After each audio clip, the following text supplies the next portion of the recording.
Everyone, can I start today, before moving to the reason for today's press conference and joined by the Minister for Foreign Affairs, to thank Australians, whether they be in the hotspot of Melbourne or they be in regional parts of the country where they're dealing with the incredible frustration of border restrictions.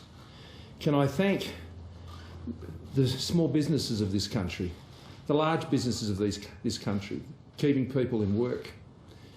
This has been a very difficult time, a very frustrating time, a very anxious time, and Australians have just kept their determination up, their positivity wherever they can, and I want to thank them, just simply thank them and ask them to continue to demonstrate the goodwill and the good faith that they have, despite the frustrations and the limitations and the anxieties that they have to cope with every day.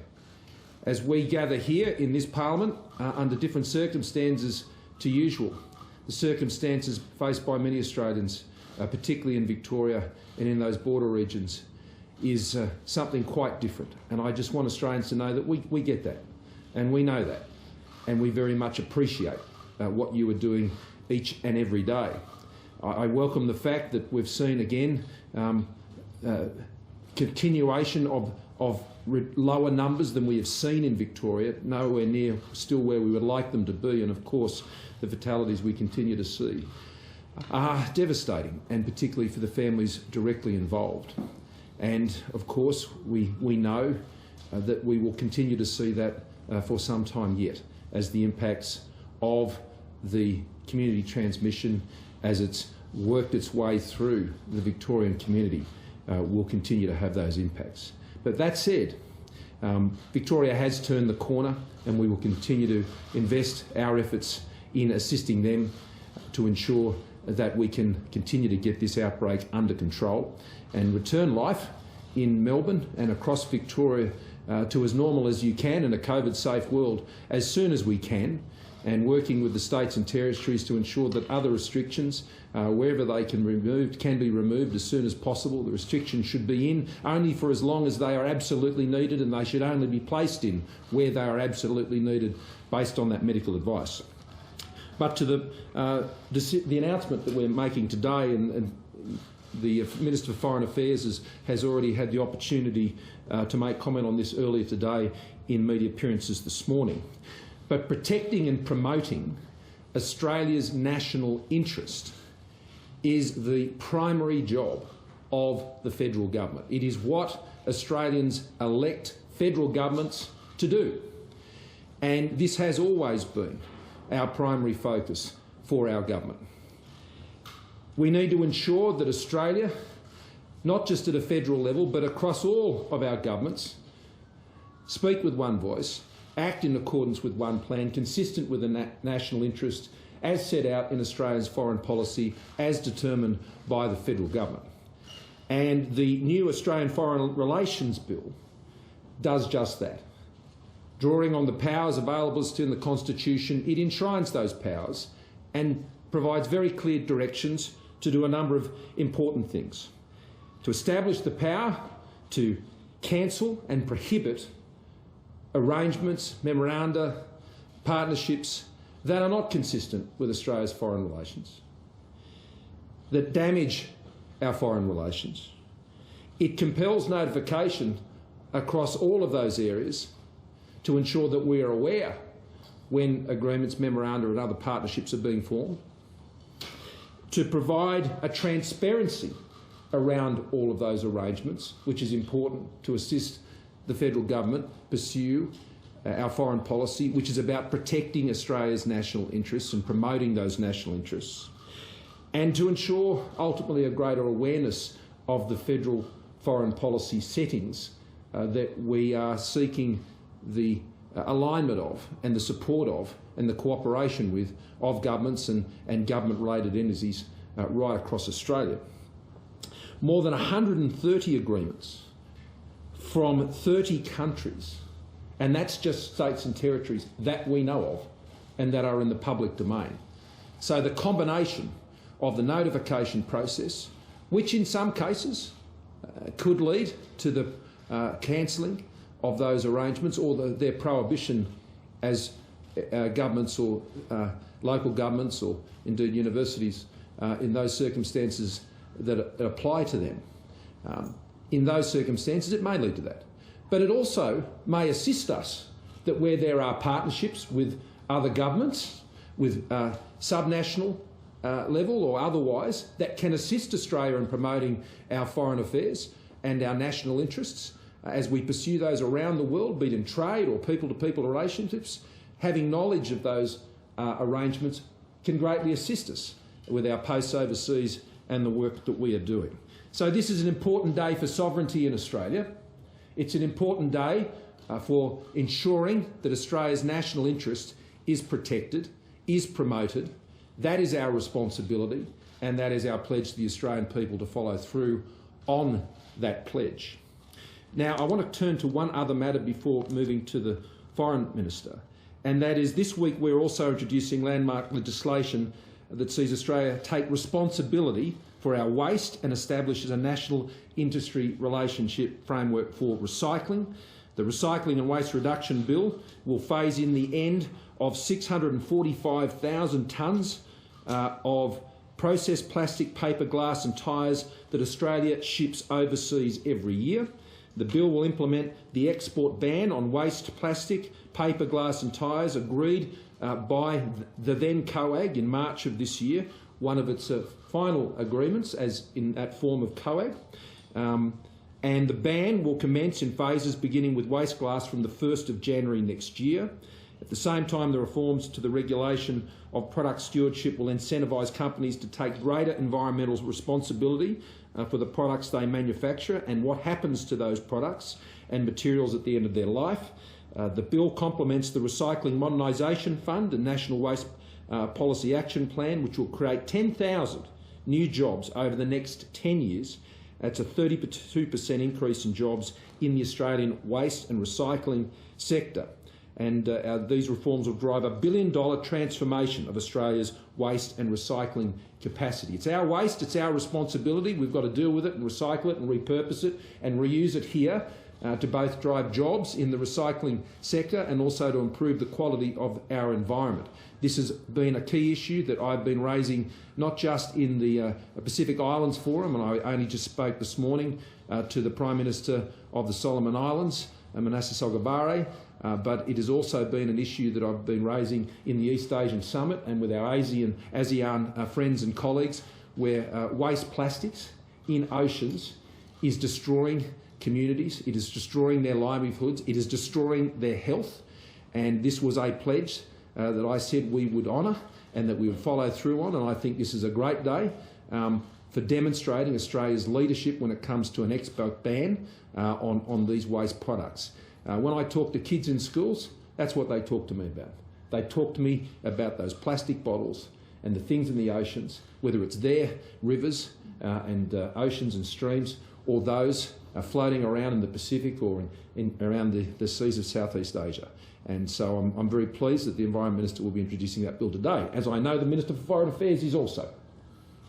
Thank you very much, Prime Minister, and you're right, that will be a particularly well-received initiative in our region and is one which is a very important step forward. If I could just make a few further remarks on the Foreign Relations Bill, which, as the Prime Minister said, I've already spoken about a couple of times this morning.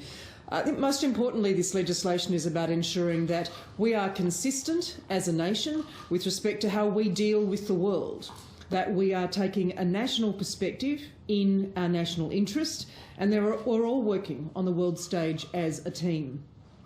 To date, there hasn't been a requirement and not even a clear understanding that the states and territories might consult with the Commonwealth when they make arrangements with foreign governments. And those arrangements often cover a wide range of issues, whether it's sister city relations to trade and economic cooperation. And we recognise the important contribution these arrangements can and do make to Australia's international engagement. The Commonwealth, and particularly my Department of Foreign Affairs and Trade, has a deep and broad expertise to assess whether arrangements with foreign governments are in the national interest. When we don't have a process of consultation, the Commonwealth has no opportunity to review the proposed arrangements nor to apply that expertise. We risk having an uncoordinated patchwork approach to contracts or MOUs or relationships and collaborations that could have an adverse effect on our foreign policy.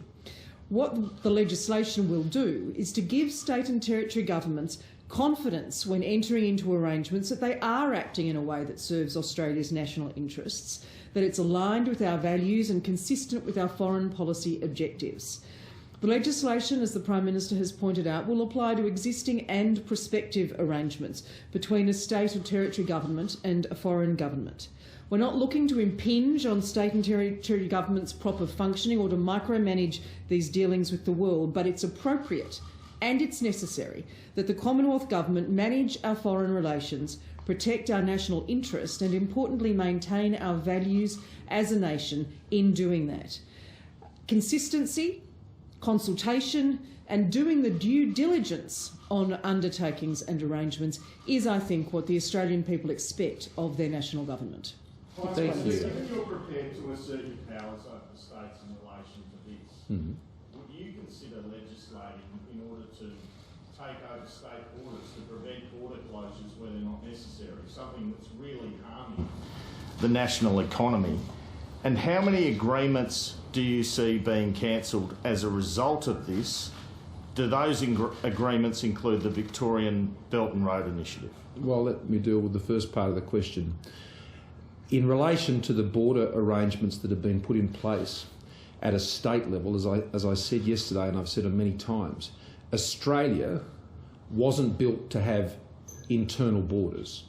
Having internal borders in Australia is an extreme response, which can be necessary in extreme circumstances and based on a proper medical advice and a very transparent process for doing that.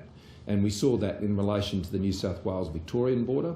What occurred there was cooperation between the neighbouring states and indeed the Commonwealth, the appointment of a border commissioner to try and resolve the many heartbreaking examples that we continue to work through today. And, you know, when borders get put up within a country like Australia, it is very difficult to try and avoid the sort of circumstances we've seen occur. Very, very difficult to do that. But obviously, when it comes to that particular border and the very extreme situation we've seen in Melbourne, that it was agreed amongst both premiers and myself that that was a necessary action, and one that I hope is one that won't have to remain, hopefully for much longer. And particularly as the situation in regional Victoria confirms itself, hopefully it won't be needed much longer. But I am confident that in the relationship and the way we're working together within the Federation between New South Wales, Victoria and the Commonwealth, and those matters I think can be properly resolved. I've had similar discussions with the Western Australian Premier about how those arrangements can best operate. The constitutional issues around this are not as clear-cut as the constitutional issues when it comes to the Commonwealth's foreign affairs powers. I think they're very clear. So I think we're talking about a different area of grey. And, you know, the National Cabinet has achieved many great things over these last 6 months. And I can understand that Australians are frustrated that the border issues through that process are not being addressed as well as we'd hope. That has not been through any lack of effort, I can assure you, on the federal government's part. But it does demonstrate that the constitutional powers that sit around internal borders are vague when it comes to dealing with specific circumstances. It's all about proportionality. And when you're looking about a border between Victoria and New South Wales, that's one set of circumstances. In other places, it's different. So I will continue to work to ensure that we have a transparent process and a fair process, that there are appropriate appeal rights that are in place for people who are affected by these decisions, because it does affect their lives. I'll have a bit more to say about this tomorrow at the Bush Summit, not far from here in Cooma.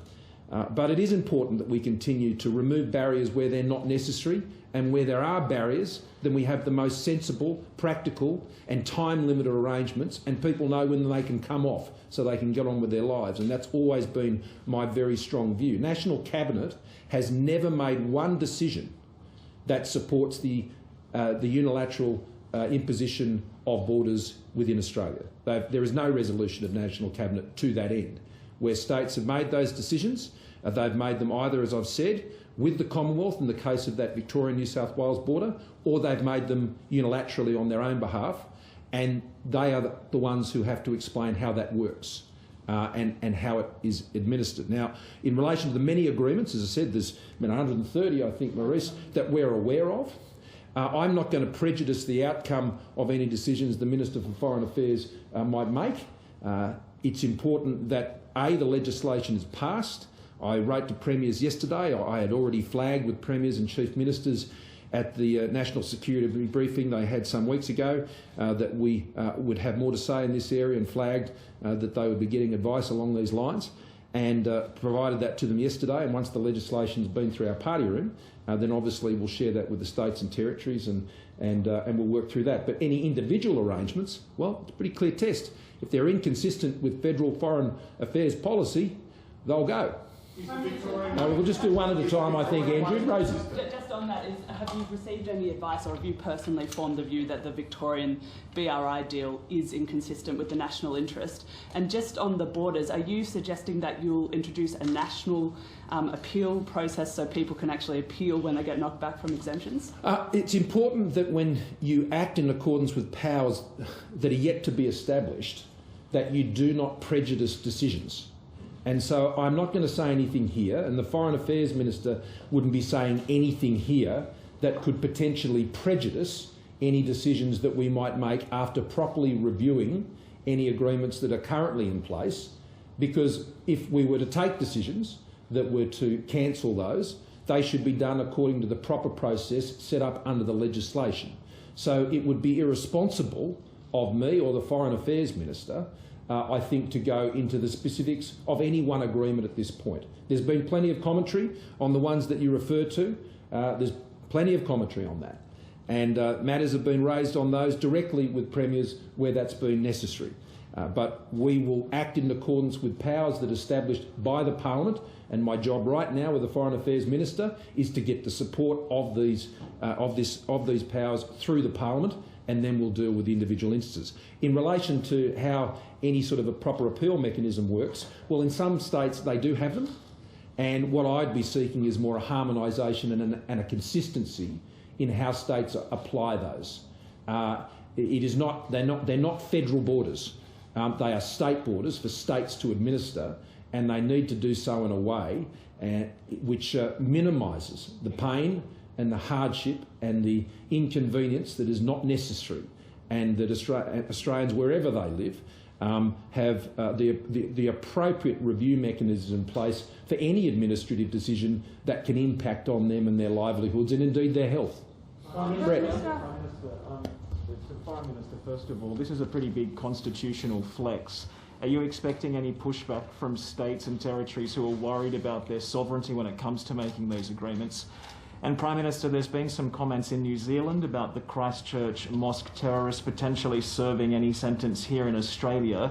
Are you open to some sort of an arrangement about that sentencing with New Zealand? Well, I might deal with that one first, Marise, and pass to you on the other matter. This is not a matter which Prime Minister Ardern has raised with me. It's the normal practice that criminals convicted of these offences serve their sentences in that jurisdiction, and that's my understanding of what the arrangements are, and no request has been made to Australia for that to be any different. And I remember these events, as we all do, terribly. And once again, it is, as New Zealanders in particular, brought to remembrance of that just unthinkable day, my heart goes out to them. And it brings it all back. Even as we stand here, it's bringing it back for me. And Jenny and I were incredibly touched by meeting the survivors of that attack. and the incredible grace that they showed afterwards was astounding and inspiring. And so to all those affected by that, including the Muslim community here in Australia, for whom it's brought to remembrance, still thinking of you. Now, on the other matter, there is only one sovereignty in Australia, and it's Australia. I mean, we are sovereign Australians. We're all Australians, and that's where our sovereignty rests. That's how I'd respond. I don't have anything to add to that. The legislation includes the formation of a public register for all of the deals to have more transparency. Will you also be making it public every time a deal is vetoed or removed? What's the process for transparency for the deals that don't make that register? We'll establish the register, and the details of those will be covered under the legislation, and that will all be public as the legislation comes forward in the next week. But the intention is to make the arrangements transparent. Just on federal borders, earlier this week the federal court ruled that WA's hard border was protecting the public health of the state.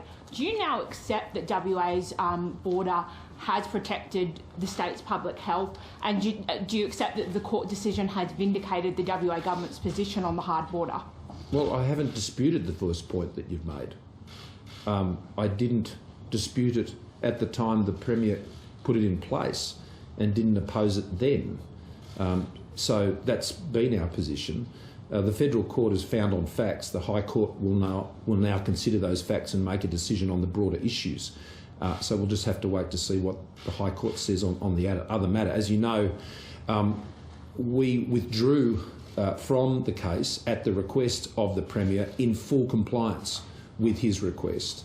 And we undertook to work with him to find constitutionally effective ways of continuing to protect the health of Western Australians, and that's exactly what I've been doing, and I've been in engagements with the Premier on that over the past week, and so we continue to work together on that. Chris? Prime Minister, just without going to any individual agreements, is it your concern then that foreign governments have been seeking to divide Australia by using the states and territories against the Commonwealth? Well, let me answer it this way. Where any foreign government seeks to undermine the sovereignty of Australia's foreign policy by seeking to do deals with subnational governments, Australia needs to protect itself from that. And importantly, that's why, probably I'd argue more than anyone previously, although I know there were briefings provided, but not at this level of detail, I arranged for all premiers and chief ministers to know what I know about Australia's national security issues and interests, and that was a very useful briefing we held some weeks ago, and I think what we've announced today is therefore not unsurprising or unexpected on their part, and I particularly welcome the comments by the South Australian Premier today. We need to all work together to protect Australia's national interests, and I think this bill, these laws, will aid us in doing that. A few years ago, you changed. Sorry, a few years ago, you changed. Catherine always gets a question. In terms of speaking with one voice, a few years ago. Not sure about Andrew. Not you, Clarence. But back to speaking with one voice. A few years ago, you changed the FIRB regime to include state asset sales after the Port of Darwin lease, and now you've done this. This measure you're announcing today. Are there any other areas of leakage?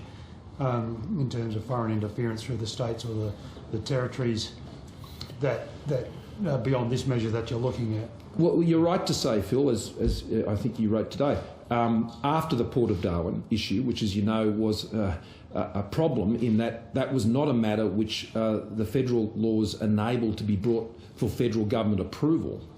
And that's why I had those fixed with the cooperation, full cooperation of the states and territories, which I very much welcomed at the time, to ensure that was dealt with so that those circumstances wouldn't be repeated. And, of course, you're aware of the very significant announcements the Treasurer has made here with me about a month or so ago, which has further addressed issues that particularly were raised by the board to ensure that we address those, and here we have again today some further announcements. So this is a pretty comprehensive response, I think is the best way to answer that, Phil. But obviously, if we identify other things that are necessary to protect Australia's national interest, you will never find me hesitating. Catherine. Prime Minister, traditionally the Liberal Party is the party of state rights. That's your history. How does what you're announcing today in terms of the unilateral termination of state agreements sit with the party's history? And also, if I may, is it the Commonwealth's advice that the external affairs power provides absolute coverage for you to do this down to the termination of contracts? Well, one, these contracts don't deal with private companies and those issues. It involves government to government, government entity to government entity type arrangements. In terms of our history of federalism, well, I'm a passionate federalist. That's why I moved to establish the National Cabinet, because I know we get a lot more done together, and the responsibilities of the states are very significant, whether it be on health care or on schools or on planning approvals and all of these sorts of things. There are many things that we can't achieve in protecting the lives of Australians and the livelihoods of Australians if we don't work together. And I'm not seeking to change any of the powers here. I'm seeking to ensure that the powers that we have and we're responsible for, that we deal to, and that is external affairs, that is foreign affairs. That's what the Constitution invests in the federal government. So I think honouring the Constitution sits very much alongside the federalist tradition of certainly our party, and I think this is a very important affirmation of that. I remember I said this in my maiden speech in the Parliament. States are responsible for some things, federal governments are responsible for others. And the best way to get along is for everyone to do their job and to do it as well as possible and not try and do others' jobs. And that's what's certainly the way I've sought to approach this pandemic and the many other issues that are there. We all just need to do our jobs, and that's certainly what we're doing. And in many cases, those jobs combined, as we've seen around aged care. We have very clear responsibilities in relation to aged care, and the state governments have very clear responsibilities for public health. And in a pandemic, they come together and they overlap, so you have to work together. Prime Minister, the report that was released this week into the Newmarch House outbreak earlier this year revealed that there were mistakes that was made in that house that were repeated repeatedly in Victoria, especially at St Basil's, issues with food and issues with staff being furloughed. Given that this was months later and you've repeatedly said, and Richard Colbeck's repeatedly said, that the lessons would be learned, given that we are now seeing dozens of people dying in Victorian aged care facilities, why weren't these lessons learned? Why were these mistakes repeated, and who's to be held accountable? Well, I don't share your analysis completely on that. And I responded to a question on this in the House yesterday, where I set out the key findings and learnings of the Newmarch report and how they had been specifically applied, including in the case of St Basil's, as well as Kalina and a whole range of other facilities. And the events that unfolded with the COVID pandemic in Victoria, which had moved to a level we had not yet seen in Australia, and as we know have impacted healthcare facilities in Victoria and many other facilities in Victoria, that all of, whether it's the aged care providers themselves who had been made aware of what was necessary in these circumstances, or the responsibilities of the federal government and the actions of the public health agencies. These lessons were certainly sought to be implemented in all of these cases, and the fact that, as I've reminded you all on a number of occasions now, in the UK, 56% of aged care facilities have had resident and staff infections. That figure in Australia is 8%. 8%. And the number of facilities that have been acutely affected in Victoria has been 4 out of over 700 facilities in that state. Now, those 4 circumstances were unacceptable outcomes, and we've been very clear about that. My fear when the COVID pandemic hit in Victoria was that we could have potentially seen far more because of the scale of that outbreak. And as horrific as those 4 cases were, I'm so pleased that it did not extend to so many more. And the fact that we've reduced it down from 13 that we were watching very carefully, that didn't all escalate to the levels we saw at Epping Gardens and St Basil's and others. That has come down to 3 again and has remained at 3 now, but there are still, real issues in those 3 facilities, and we're monitoring them closely every single day. And so we will continue to apply those lessons. We are dealing with a global pandemic where there are no guarantees. The only guarantee we can give you is of our complete effort in dealing with every situation that presents. What's the nature of the 2017 MOU between the Australian and Chinese governments? And secondly, on the Mengnu decision from Josh Frydenberg, what were the reasons for the Mengnu decision not to allow the sale to proceed? It's national security, I understand. But what were the reasons or national interests, given that the ACCC, Treasury, and we read the FIRB also said or cleared the sale?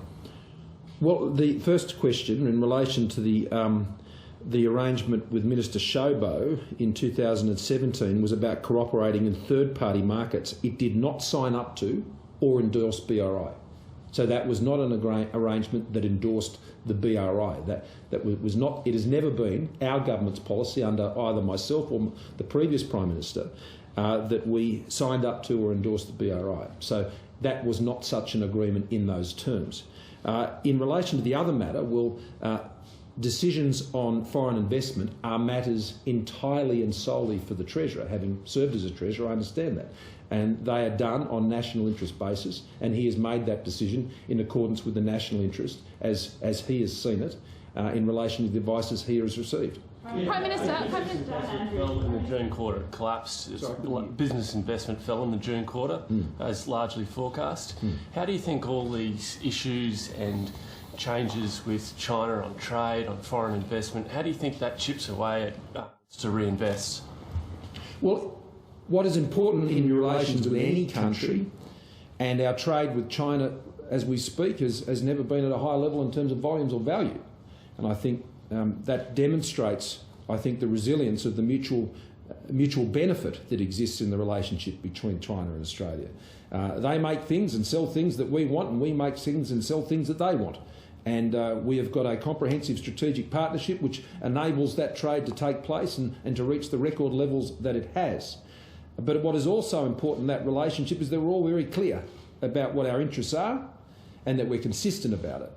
And Australia has always been, under our government, very clear and very consistent about where we stand on important issues regarding our interests and our sovereignty, as have China. And I think that clarity creates certainty. Because you made 5 or 6 announcements or speeches this year which could be seen as attacking China. Well, I'd reject that. You reject it? I do. Well, all these laws are about China, are they not? No, these laws are about Australia's sovereign national interests. That's what your biggest concern is China, is it not? My biggest concern is Australia's national sovereign interests. Prime Minister Dan Andrews has, it looks like he'll extend his emergency powers for 6 months, not a year, as initially flagged. Is 6 months still too long? What do you think the time frame? Well, ultimately, it's a call that he has to make, and the nature of those laws in Victoria are different to how the laws work in New South Wales, which I understand are sort of open-ended arrangements to how their legislation is set up. I think the concern the other day was the shock and the surprise to Victorians who are already in a pretty fragile and sensitive state. And I'm pleased that there's been greater clarity that have been put around what the Premier announced. I wasn't the only person asking for that. I certainly communicated that to him as a concern, as I indicated to you yesterday. So I'm sure Victorians are relieved and pleased to know that there's not just another 12 months of lockdown, but there's not another 6 months of lockdown.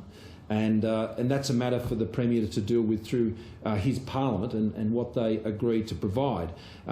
We have had our arrangements on a rolling 3-month review, and we deal with that and review it regularly. This is why I was pleased to come to an agreement with the New South Wales Premier.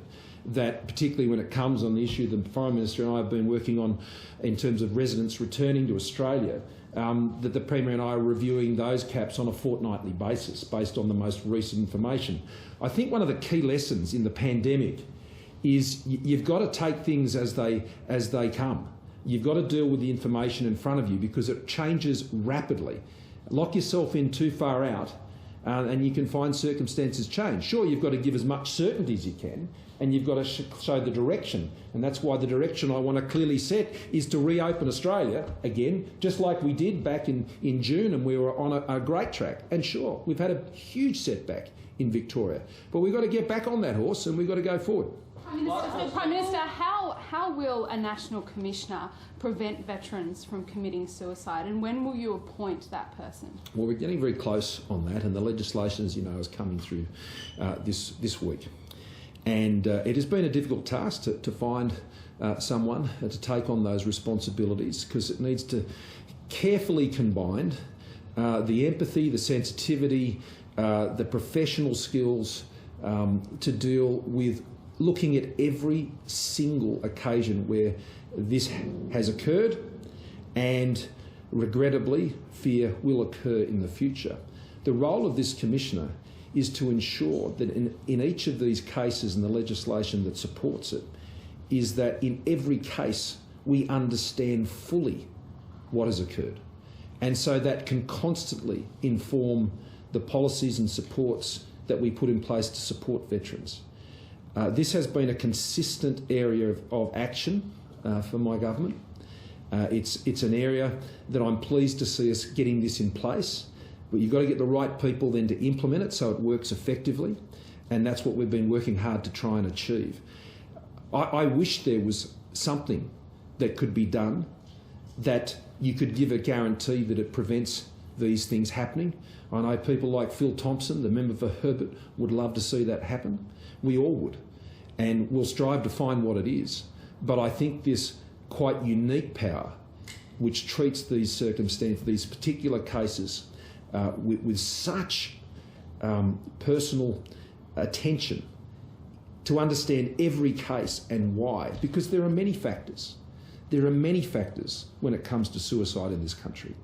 And it's not a simple, linear process that has led people to take their own lives, whether it's a young person. And this morning on the daily call that we have, Ruth Fine and Christine Morgan, each and every day give me an update on the work they're doing, particularly at the moment to help young people in school and in university and other places of training who are very anxious about their future. So whether it's young people dealing with that, and I know parents are worried about, whether it's our veterans, whether it's those who are going under quite significant economic hardship, particularly those suffering through the lockdown in Melbourne. I want to assure Australians that mental health was, from memory, was the first thing we announced funding for when it came to addressing the pandemic, and we have continued to act on that all the way through. And as important that is for the pandemic, my mind has also not left the plight of veterans. As you know, I acknowledge them every opportunity I have, and acknowledge them. I hope that is a reminder to them that when it comes to their mental health, the supports that they need, that is something that this government considers each and every day. Thank you very much.